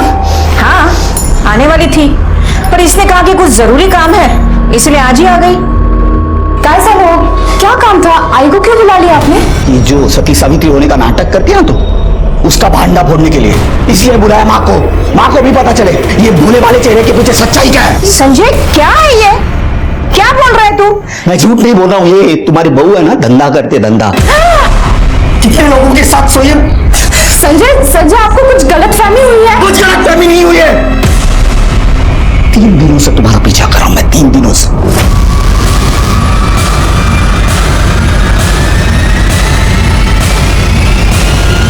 और मां, इस समाज सेवा में ये सती सावित्री अकेली नहीं है। इस सती सावित्री के साथ उसकी बहन, उसकी मां और दलाली करने वाला इसका जीजा है। और ये सब विकास केंद्र के आड़े चलता है ना? हाँ, कल मैंने देखा था तुझे तेरे जीजाजी के साथ गाड़ी में जाते हुए। क्लाइंट के पास गई थी ना तू? मुझे तो बोल के गई कि मार्केट जा रही हो, धंधा करती है ना तू। अरे संजय काय बोलतोस तू है? तेरा दिमाग तो ठीक है? माँ अभी दिमाग ठिकाने आया है। मालूम नहीं कितने लोगों के साथ सोई है ये बॉस के साथ। देखो संजय, मुझे समझ नहीं आ रहा कि ये बात मैं तुमसे कैसे कहूं, लेकिन तुम्हारी वाइफ एक सेक्स वर्कर है, एक प्रोस्टिट्यूट। सर, आज से 5 साल पहले 25,000 रुपए देकर मैंने उसके साथ एक रात गुजारी थी और मैं उसका फर्स्ट कस्टमर था। देखो संजय, मैं चाहता तो ये बात तुम्हें नहीं बताता, लेकिन हो सकता है उसने तुम्हें झूठ बोला हो या कल को तुम्हारे साथ कुछ गलत हो जाए, इसलिए मैंने ये सब कुछ कहा। संजय, अगर ये उसका पास था और वो ये सब कुछ छोड़ चुकी है, तुमसे प्यार करती है, तुम्हारे प्रति ईमानदार है, तो फिर इन बातों का कोई मतलब नहीं है। फिर तुम उसके साथ आगे की जिंदगी अच्छे से जी सकते हो।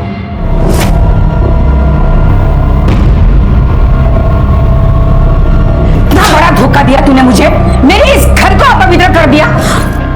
निकल यहाँ से, निकल यहाँ से, निकल यहाँ से, निकल यहाँ से, निकल बोल रही है, प्लीज निकल यहाँ से। अगर काय चल रहे हैं, शांत हो जा। ए भाई लोग, क्या तमाशा लगा है क्या? निकलो, तू शांत हो जा, इस घर का तमाशा मत बनाना। चल आत्मदे, चल तू आत्मदे।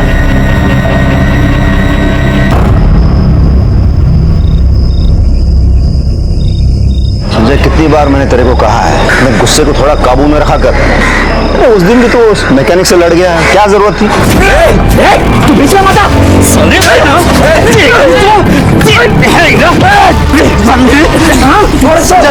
क्या कर रहा है तू? छोड़ संजय। फिर से मेरी बीवी की तरफ आंख उठा के देखा, आंखें फोड़ दूंगा, जिंदा गाड़ दूंगा तुझे। बहुत गलत किया तूने मुझे हाथ लगा के। जानता नहीं मैं कौन हूं। दादा, उस दिन मैं गलत हो सकता हूं, पर आज नहीं। मैंने खुद पीछा किया, बहुत कुछ गलत चल रहा है दादा। प्रिया एक प्रोस्टिट्यूट है, वेश्या है वो। बस हाँ, बहुत हो गया, बहुत सुन ली तेरी बकवास मैंने। अरे क्या सबूत है तेरे पास? है क्या कुछ? नहीं, सिर्फ शक है, शक। वो भी तेरे उस मक्कार बॉस ने तेरे दिमाग में घुसा दिया है। अरे जो खुद इतना घटिया इंसान है, जो खुद धंधे वाली के पास जाता है, उसकी क्या गारंटी है कि वो सच बोल रहा है? वैसे घटिया इंसान पे भरोसा करके तू अपनी बीवी पे शक कर रहा है? मुझे ये बता, अगर कल आके कोई मेरे बारे में उल्टा सीधा कह दे तो उस पर भी यकीन कर लेगा, करेगा? नहीं दादा, ऐसे कैसे? ऐसे मां, संजय मेरा छोटा भाई है, हाँ? और तू मुझे कुछ समझता है ना? मैं जो कह रहा हूँ वो बात मान ले। अभी के अभी जा प्रिया के पास और अपने किए की माफी मांग ले उससे, सब ठीक कर ले, उसे वापस ले आ, बस उतना कर ले बस।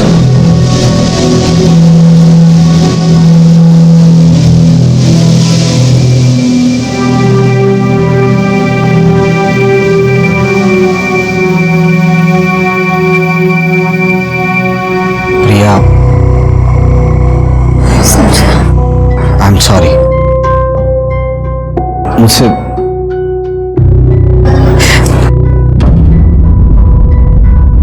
मेरी सच्चाई यही है कि मैं प्रोस्टिट्यूट थी, को कोई गलतफहमी नहीं हो।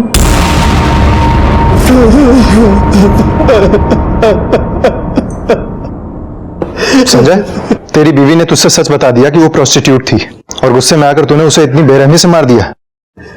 मैंने प्रिया को नहीं मारा, मैंने प्रिया को नहीं मारा, मैं सच कह रहा हूँ सर। झूठ बोल रहा है तू।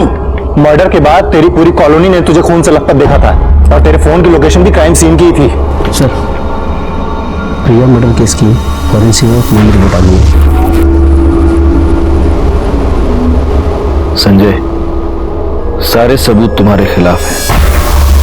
अच्छा होगा अगर तुम खुद सच बोल दो।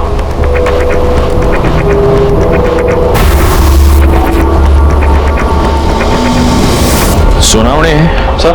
रिपोर्ट के मुताबिक प्रिया के हाथों और कंधों पर इंजन ऑयल के ट्रेसेस मिले हैं, लेकिन उसकी बॉडी पर इंजन ऑयल कहां से आया? सर, ये हो सकता है संजय की बाइक का हो।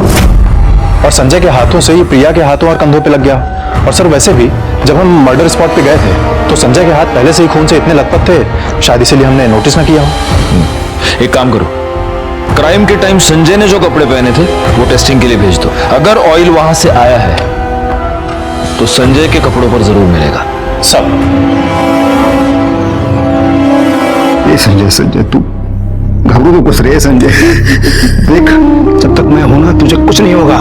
हाँ मैंने तुम्हें भाई की तरह नहीं अपने बेटे की तरह पाला है।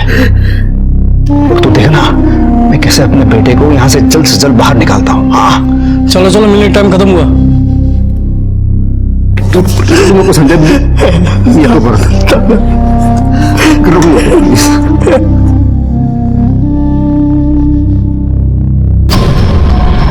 तूने आखिरी बार अपनी बाइक सर्विसिंग कब करवाई थी? यही कुछ 4-5 महीने पहले। प्रिया के मर्डर से पहले तूने अपनी बाइक किसी मैकेनिक को दिखाई थी क्या? नहीं। संजय, मैंने सुना तुझे गुस्सा बहुत आता है। हर दूसरे दिन किसी के साथ तेरी मारामारी हो जाती है, हाथापाई हो जाती है। प्रिया के मर्डर के दिन भी तुझे बहुत गुस्सा आया। फिर तूने उन 2 बच्चों को गाली दी, उनको मारा। उसी गुस्से में तू घर गया और जब तू घर से बाहर निकला तो पूरा खून से भरा हुआ था। हा? तभी प्रिया ने तुझे बताया होगा कि वो एक प्रोस्टिट्यूट थी और तब तुझे बहुत गुस्सा आया, है ना? हाँ सर, मुझे पहले गुस्सा आया, पर जब प्रिया ने मुझे सारी हकीकत बताई तब मुझे गुस्सा नहीं, उस पर तरस आया था। मतलब? उषा रानी मेरी आई नहीं है। उसने मुझे और अपर्णा ताई को बचपन में एक आदमी से खरीदा था और हमें धंधे पर लगा दिया। हमसे बहुत सारे पैसे कमाए उसने। अपर्णा ताई ने हमारी दलाली करने वाले मुकेश के साथ शादी कर ली। उसके बाद मैंने भी सोचा कि मैं भी शादी करके अपना घर बसा लूं, पर उषा ताई इसके लिए कभी तैयार नहीं होगी, क्योंकि उसको डर था कि अगर मैंने उसकी पूरी सच्चाई समाज के सामने रख दी तो वो कहीं की नहीं रहेगी। आपको पाने के बाद मुझे ऐसा लगा कि मेरे सारे जख्म भर गए, पर मैं गलत थी। मुझे समझना चाहिए था कि हम जैसे लड़कियों के कभी घर नहीं बसते। हमें तो लोग बस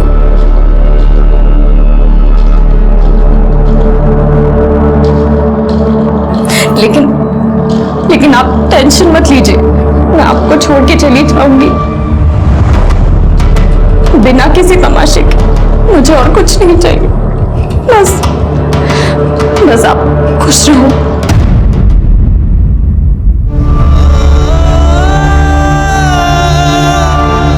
उस उषा रानी ने प्रिया की जिंदगी बर्बाद कर दी और ये सब कुछ समाज सेवा के आड़ में चलता रहता है इन लोगों का। मैं इन लोगों को छोड़ूंगा नहीं, लोगों के सामने इनकी सच्चाई लाके रख दूंगा।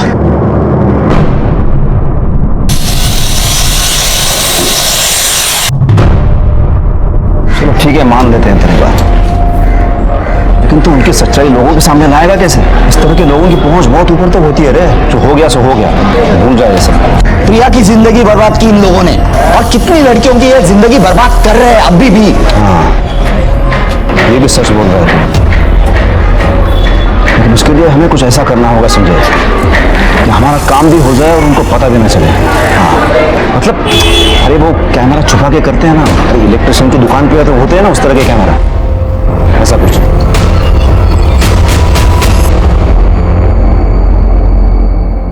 अरे दामाद जी, ऐसे अचानक? बैठिए, क्या लेंगे आप? कुछ लेने नहीं, देने आया हूँ। आखिरी वार्निंग दे रहा हूँ तुझे, ये जो गोरख धंधे ना बंद कर। मतलब आप क्या बोल रहे हैं? मुझे कुछ समझ में नहीं आ रहा है। ओह, तुझे समझ में नहीं आ रहा है? बहुत बोली है तू। हाँ, इस 4 दीवारियों के अंदर क्या चलता है सब कच्चा चिट्ठा है मेरे पास। इस पेन ड्राइव में स्टिंग ऑपरेशन करवाया था इस जगह का मैंने। समाज कल्याण की आड़ में तू लड़कियों से धंधा करवाती है। आना। देखिए, आपको कुछ गलतफहमी हुई है। वो सब तो मैंने कब का बंद कर दिया। अच्छा, तो तुम्हारा ड्राइवर लोगों से पैसे लेके उन्हें पिछले रास्ते कहाँ छोड़ता है? हाँ? और ये मुकेश मेरी बीवी को लेके कहाँ जाता है? बताओ। मानती हूं मैं कि यहाँ जो कुछ भी चल रहा है वो गलत है, पर प्रिया और अपर्णा का इससे कुछ लेना देना नहीं है। और उन दोनों ने मुझे कब का छोड़ दिया, और यहाँ तक कि मुकेश भी मुझे छोड़कर चला गया है, गैराज खोल के बैठा है। मैं कोई बकवास सुनने नहीं आया हूँ, समझे? आखिरी वार्निंग दे रहा हूँ, बंद कर ये सब, वरना ये है ना, ये वायरल कर दूंगा, पुलिस के पास जाऊंगा, समझे? उषा के यहाँ से निकलने के बाद मुझे लगा मेरा काम हो गया, और मेरा गुस्सा बिल्कुल कम नहीं हुआ था, क्योंकि यही उषा थी जिसने मेरी प्रिया को इस दलदल में फेंका था। मैं वहां से सीधा घर गया।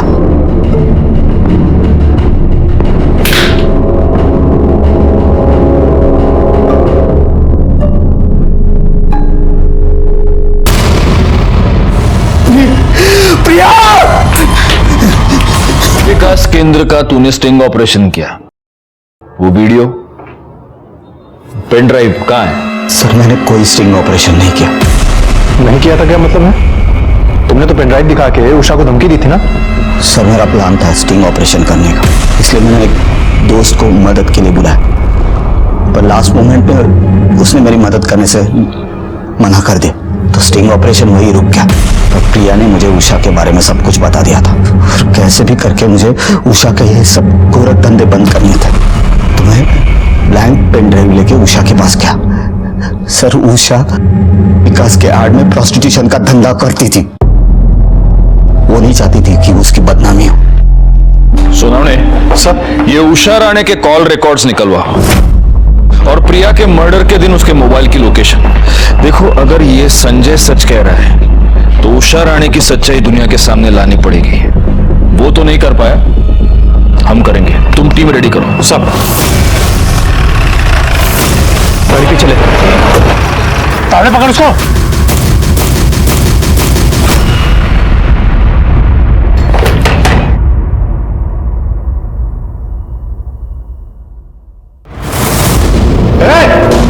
मॅडम त्यांना सगळ्यांना साईडला घ्या. चला एक साईडला या इकडे.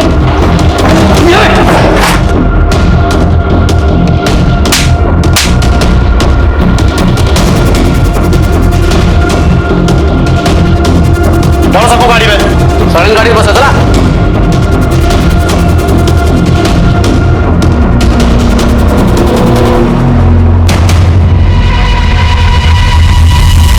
संजय ने उषा राणे के बारे में हमें जो भी बताया था वो सब सच निकला। उषा राणे वाकई में प्रोस्टिट्यूशन का एक बहुत बड़ा रैकेट चला रही थी। इसका मतलब संजय की और भी बहुत सारी बातें सच हो सकती हैं। एक काम करो सुनाओ सब, उषा राणे के बारे में अपने आसपास के सारे पुलिस स्टेशन और खबरों को डिटेल्स दे दो, और प्रिया की वो बहन, क्या नाम है उसका, अपर्णा, उससे भी पूछताछ करो। उषा राणे के बारे में जितनी भी इंफॉर्मेशन मिल सके सारी निकालो जल्दी सब। ओके या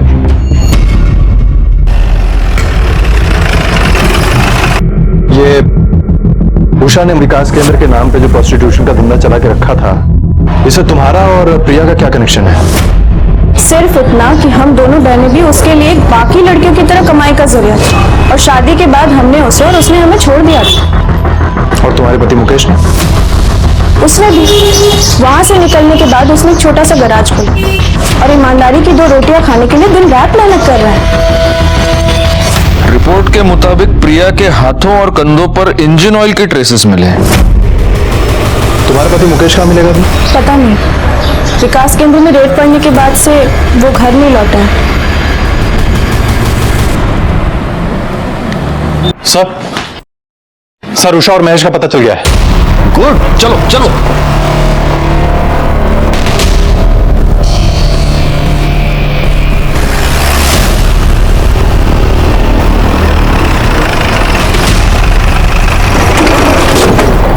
कुठे?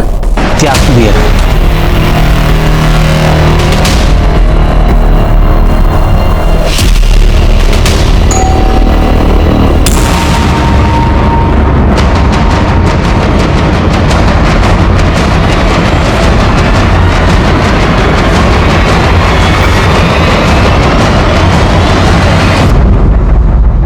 गया ना? अरे किया क्या है मैंने? मुझे किया क्या है? ऐसे कैसे ले जा सकते हैं मुझे? मैं क्यों मारूंगी उसे? ये क्या है? हाँ? क्या ये? तुम्हारे कॉल रिकॉर्ड्स हैं। जिस दिन प्रिया का खून हुआ उस दिन तुम और मुकेश प्रिया के घर के पास थे। आखिरी वार्निंग दे रहा हूं, बंद कर ये सब, वरना ये है ना, ये वायरल कर दूंगा। उसके बाद फौरन मैंने मुकेश को फोन लगाया। हेलो, संजय को समझाना पड़ेगा। अगर उसने वो पेन ड्राइव पुलिस या मीडिया को दे दी तो सब खत्म हो जाएगा। मैं तो बुरी तरह फंस जाऊंगी और तू भी नहीं बचेगा। मदद मांग रही है या धमका रही है मुझे? मैं सिर्फ बता रही हूँ तुझे, जिस तरह से वो मुझसे गुस्सा है ना, मेरी एक भी नहीं सुनेगा। अब तू ही उसे समझा सकता है। ठीक है, तुम पहुंचो उसके घर, मैं भी आता हूँ। दोनों मिलकर समझाएंगे तो कहीं नहीं जाएगा वो, टेंशन मत लो। हाँ मुकेश, मैं पहुंच गई हूँ। तुम इधर मत आना अभी, इधर पहले से कुछ तो भी लफड़ा हुआ है। मुकेश वहाँ, हेलो। कहानी बहुत अच्छी है लेकिन सच्ची नहीं है, क्योंकि सच ये है कि तुम दोनों ने प्रिया को मार दिया और वहां से भाग गए। सर, मुझे उसे मारना ही होता तो मैं उसी दिन मारती जब उसने शादी की बात की थी, तो शायद ये सब कुछ नहीं होता उसके साथ। और मैं उसे क्यों मारूंगी सर? प्रिया और अपर्णा मेरी बेटी से भी बढ़कर है। लेकिन तुम उनकी माँ नहीं हो, क्योंकि कोई भी माँ अपनी बेटी से धंधा नहीं करवाती और अपना धंधा चौपट होता देखकर अपनी बेटी को मार नहीं देती। ठीक है, अगर ये सच है तो साबित करके दिखाइए। साबित तो मैं करूंगा मैडम। इस वक्त मेरे पास खून के कोई सबूत नहीं है, पर आपके प्रोस्टिट्यूशन रैकेट के सारे सबूत हैं। इसलिए लंबी सांस लीजिए और यहाँ की आदत डाल लीजिए।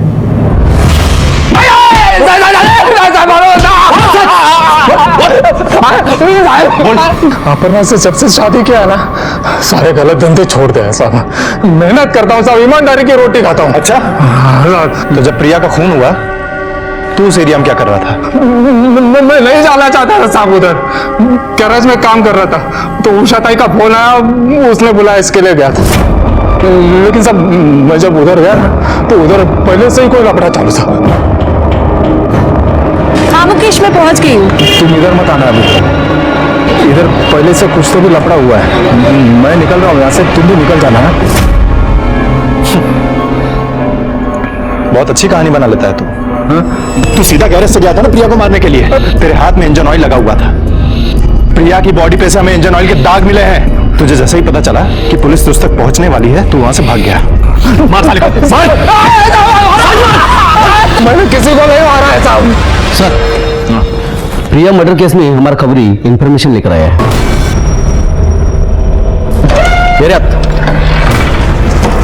नमस्कार साहब, जिस दिन वो लड़की का मर्डर हुआ ना प्रिया, उसका 2 रोड छाप मैकेनिक के साथ लफड़ा हुआ था, आपने देखा साहब। और जिधर झगड़ा हुआ उसके सामने दुकान पे सीसीटीवी लगा हुआ, आप उधर का फुटेज निकाल के देख लो, मालूम पड़ जाएगा कौन लोग थे।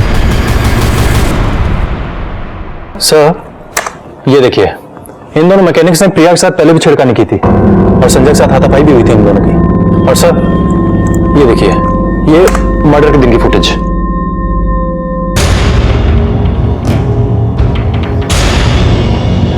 पॉज करो, सुनो, मिल गया।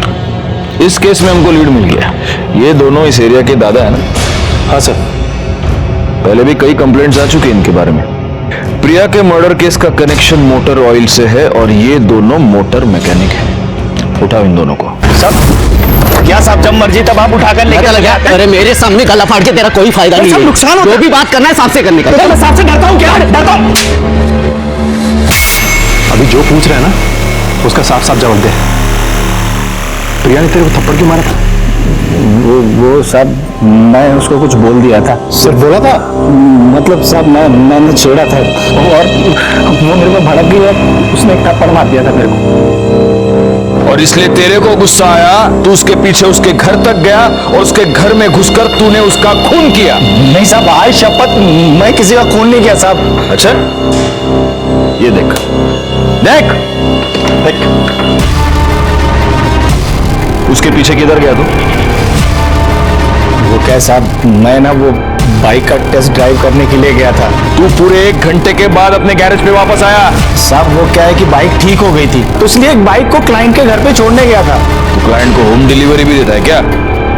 सोनावड़े, एक काम करो, इसका ये जो भी क्लाइंट है उसके पास इंक्वायरी करो और तब तक ये दोनों को बिठा के रखो इधर। साहब ऐसे बैठा के काय को रखने का?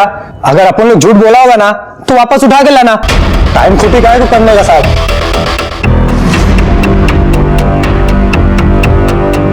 सोनावणे बरोबर बोलतोय। इनको सिर्फ बिठा के मत रखना, अच्छी तरह से खातिरदारी करना इनकी। साहब अपन लोग कुछ नहीं किया साहब। कुछ नहीं किया? सड़क पे चलने वाली औरतें तुझे अपने बाप का माल लगती है क्या? सोनावणे सर, अच्छी तरह से खातिरदारी करना इन दोनों की, और इतना मारो सालों को कि लड़की को छेड़ने से पहले इनकी हड्डियां बोलनी चाहिए। साहब आप लोग किसी को नहीं छेड़ा साहब। खातिरदारी करता हूं तेरी। साहब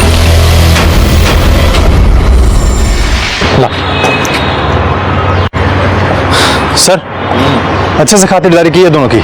लेकिन ये सुबह का डोज है, शाम को फिर फोड़ना उनको। ठीक है सर।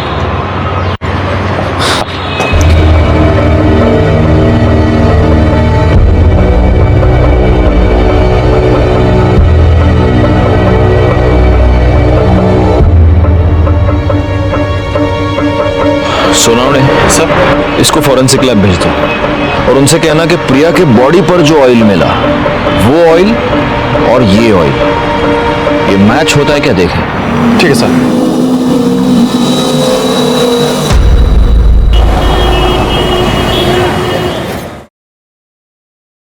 सर प्रशांत आले।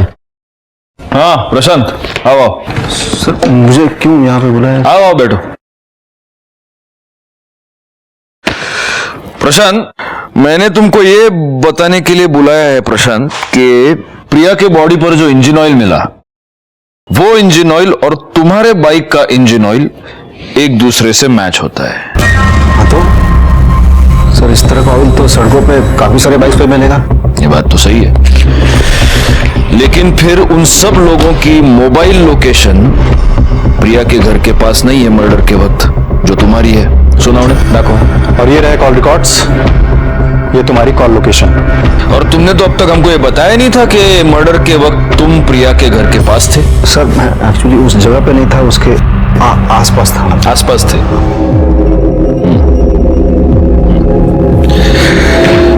अब प्रशांत, मैं तुमको एक फिल्म दिखाऊंगा।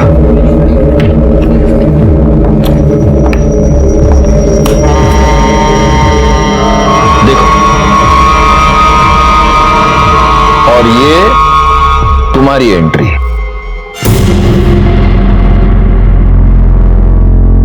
देखो, ये तुम प्रिया के पीछे उसके घर तक चले गए। शायद ये पूरा झगड़ा तुमने देखा था और इसी का फायदा तुमने उठाया। अब प्रशांत, कबूल करते हो की आता तुला घ्यायचं आम्ही आतमध्ये? हाँ सर, मैंने मारा उसे सर। वो यही डिजर्व करती है सर कि भोली भाली सूरत दिखा के उस धंधे वाली ने मेरे भाई से शादी की और उसकी जिंदगी नरक बना दी उसने। सर उस दिन संजय उसकी माँ को स्टिंग ऑपरेशन की झूठी बात कह के उसके मुंह से सच्चाई सुनने गया था और उषा ने डर के सब कुछ मान भी लिया था। लेकिन सर संजय ये सब सुन के एकदम से टूट गया और उसने मुझे वहां से फोन भी किया था। आज ये बात सिर्फ मुझे मालूम है, कल दुनिया को पता चल जाएगी तो मैं किससे नजर नहीं मिला पाऊंगा। मुझे मारना है। संजू तो ऐसा कुछ नहीं करेगा, देख तुझे तेरे भाव की कसम है। मैं नहीं जी सकता। मैं सब ठीक करता हूँ, देख। सर मैंने संजय को भाई की तरह नहीं, एक बेटे की तरह प्यार किया है। उसे ऐसा रोता हुआ सुनकर मेरा माथा घूम गया सर। मैं वहां से निकल गया, मैं संजय के घर की तरफ चला गया। रास्ते में मैंने देखा सर प्रिया उसी मैकेनिक के साथ झगड़ा कर रही है। जरा इधर भी नजर इनायत कर लीजिए। अरे हम भी हैं। क्या बकवास कर रहे हो तुम? घर में माँ बहन नहीं है तुम्हारे? आइंदा ऐसे बकवास की ना तो देख लेना। झगड़ा खत्म होते ही वो अपने घर की तरफ चली गई और मैकेनिक भी उसी तरफ चला गया सर। और मैंने सर इसी बात का फायदा उठाना चाहा। मैं संजय के घर की तरफ चला गया सर। सर मैं बहुत गुस्से में था सर, मैंने प्रिया को बहुत मारा सर। मैंने संजय को हमेशा एक बेटे की तरह पाला है। तुमको ऐसा लगता है प्रशांत कि तुमने अपने भाई को बचाया, लेकिन तुमने उसको दुख की दलदल में और ज्यादा धकेल दिया, क्योंकि आज भी तुम्हारा भाई प्रिया से बहुत प्यार करता है। वो ये मानता है कि प्रिया जैसी लड़की जिसने अपनी जिंदगी में इतना कुछ झेला है, उसे एक अच्छी जिंदगी जीने का अधिकार है। और तुम जैसे घटिया और दिमाग से बीमार लोग ये बात कभी समझ नहीं पाते। प्रशांत पर प्रिया के मर्डर का केस आज भी माननीय कोर्ट में लंबित है और प्रशांत इस वक्त जेल में है। प्रिया का अपना अतीत छुपाना और संजय का अपनी बीवी की अच्छाइयों की ओर नजरअंदाज कर उसके अतीत को खंगालना, यह सब टाला जा सकता था अगर इन दोनों ने अपने रिश्ते में आई शक की दस्तक को सुना होता, उसे समझा होता, उसे दूर किया होता, तो इस गुनाह को टाला जा सकता था। खैर, केस तो सॉल्व हो गया और हमें अपने इस थैंकलेस जॉब से थोड़ा सा टाइम निकालकर अपने परिवार के साथ वक्त बिताने का मौका मिल गया। मैं सीनियर इंस्पेक्टर राजेश यादव आपसे विदा लेता हूं। दोबारा मिलूंगा, तब तक सतर्क रहिए और देखते रहिए क्राइम पेट्रोल दस्तक। मकसद बताना नहीं, बचाना है। जय हिंद। क्राइम पेट्रोल के ऐसे ही मजेदार एपिसोड्स देखने के लिए हमारे चैनल को सब्सक्राइब करें।